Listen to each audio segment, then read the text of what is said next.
the instant offer formula. I'm going to teach you how to get out of your head and how to write offers to your motivated sellers in less than 10 minutes in today's video. But listen, before I get started, do me a favor, make sure you smash that like button, you hit that subscribe button to continue to receive the best information on wholesaling today. So, instant offer formula. What are you talking about, Rick? You lost your mind? No.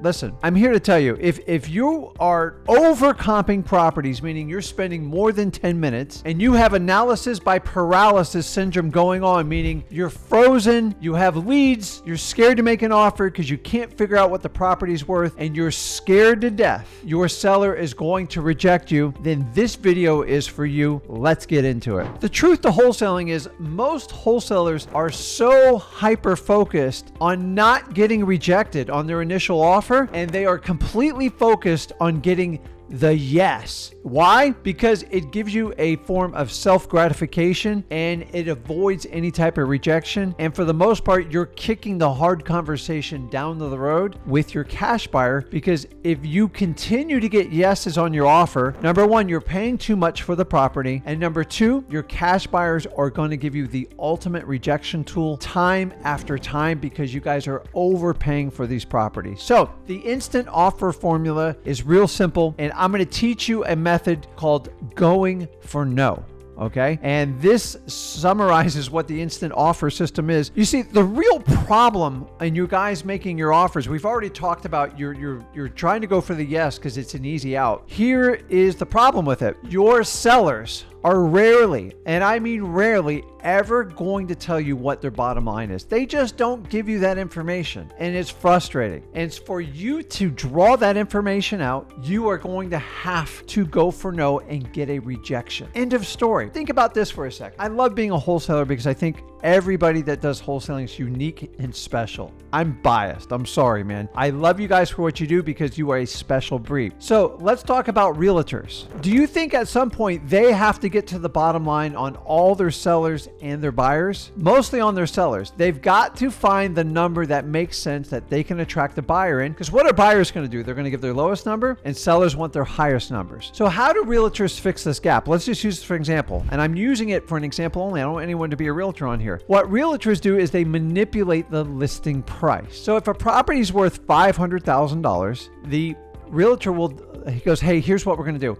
We're going to list it for $599.9, and we're going to let the buyer think they've got a deal. And so when they offer like $550 or $540, understanding our target price is going to be $500,000. Okay, we can't take a penny less than $500,000. So let's shoot for the stars and see what they're going to offer. So they're looking for the counter offer from their buyers. So if a buyer comes in and offers $520,000 and the list price is $599, then they want to compromise in the middle to get more money, and maybe they wind up at $550 or $560. Do you see how that just worked? You are going to do the opposite because you are the cash buyer, and we have to use the same formula because it works incredibly well with realtors. Why not just reverse engineer it and do this strategy in wholesaling? So it's the instant offer system, and I'm going to break it down how it works. Number one, your comps. Okay, your comps. You're going to go opposite what a realtor does. What does a realtor do? They want the highest comps. Crazy. They want if they think it's worth $600,000, they're going to say it's worth $675,000. Comps are always a range, guys. You're usually within 5, maybe 10%, but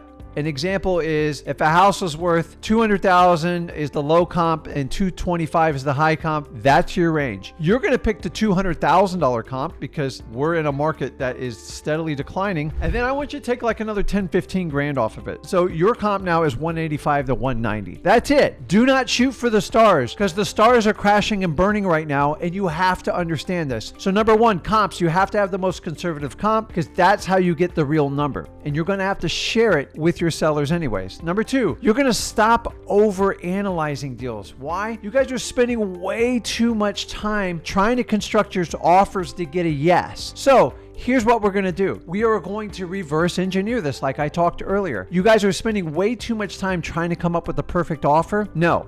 you're going to seek out the highest motivated sellers, and you need to get the lowest price possible by getting a no on your initial offer. So this is going to simplify the process. Now, let me warn you this. You have to build rapport to do this. You can't go in ice cold because you're going to get kicked out of the house, or you're going to get hung up if you're doing it virtually. So you still have to do the rapport method by building, creating relationships, and having conversations. Without it, this technique does not work. So let's eliminate the analysis. So you figured out how to get the lowest comp. So if my comp is $200,000, you ready for my secret formula is? You are going to make an offer that you know they're going to reject, but not quite kick you out of the house. I would love for you guys to buy everything at 70 cents to the dollar. And you guys all get hung up on this number, and it's an old formula. It doesn't really work in today's market. I want you to make more offers, spend less time analyzing it, and just get out of your own way. So the house is worth $200,000. You're going to build rapport, and you're going to go in with a scrunchy face and go, listen, I've looked at all the numbers, everything going on. Would you consider $100,000? I got a $100,000 cash offer for you. And shut up. You are going most likely to get rejected. If they say yes, you reach out, shake their hand, hug them, and get a contract immediately. Okay? That is your worst problem. What I want you to do is sit there and understand phase 3 is the counter to your offer. That's what you want. So assume that 80 to 90% of your offers are going to get rejected. It might be 100%. There's always a probability, so let's leave it like 98 in there. Your goal is to get a no. Why? Because you want to find out what the seller's bottom line is, and you want to subconsciously give you that answer. Are you tricking them? No. We're just trying to cut through the chase. Realtors do this in reverse order. Wholesalers are going to do it in this order, okay? So you're going to make a low offer. They might get a little insulted, but you have built enough rapport. You know their spouse's name, their kids, and go, listen, I didn't think you were going to take that offer, but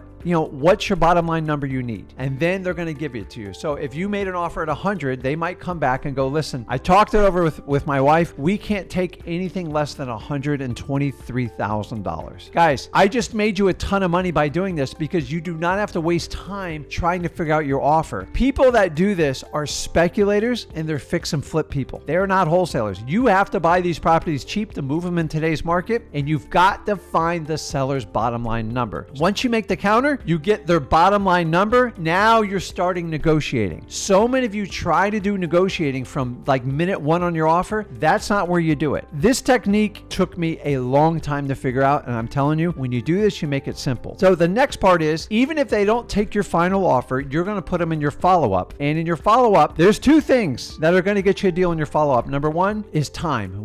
As time goes by, things change. If the market gets worse, they're probably going to call you. You're going to make a lower offer, and circumstances. The final part to it is you have to be extremely consistent in your follow-up. But by using this instant offer system, you're going to take your brain out of trying to process and rationalize, what do you think they're going to take from my offer? So here's what I want to do. I want to review this formula and simplify it for you, okay? It is the instant offer. Number 1, you are going to find the lowest, most conservative comp possible. So you're going to have a range, you're going to pick the lower number, and you're going to knock that down even lower. Number 2, you are going to build rapport with all your sellers. I don't care if you do it virtually, in person, you have to have rapport. You've got to build rapport. Number 3, you are going to make an offer, and your offer is just this simple. You're going to follow my exact process. If the valuation on that property is $200,000, you're going to offer half.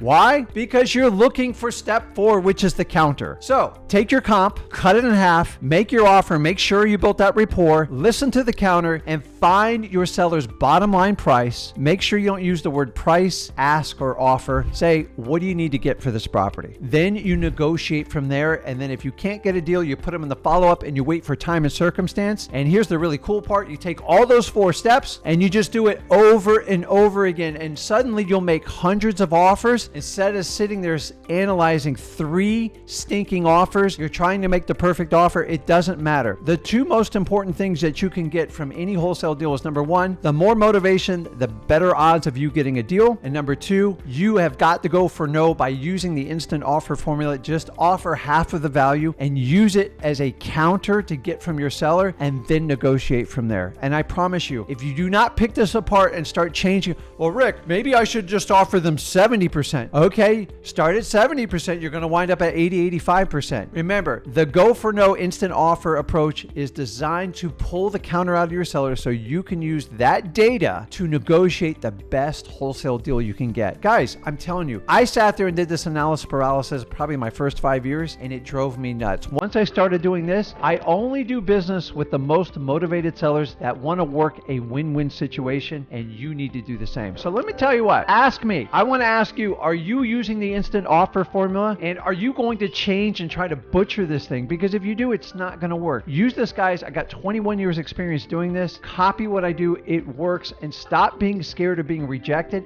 Expect it and go out and find the most motivated sellers that take your instant offer. So guys, I appreciate your time, and I'll see you in the next video.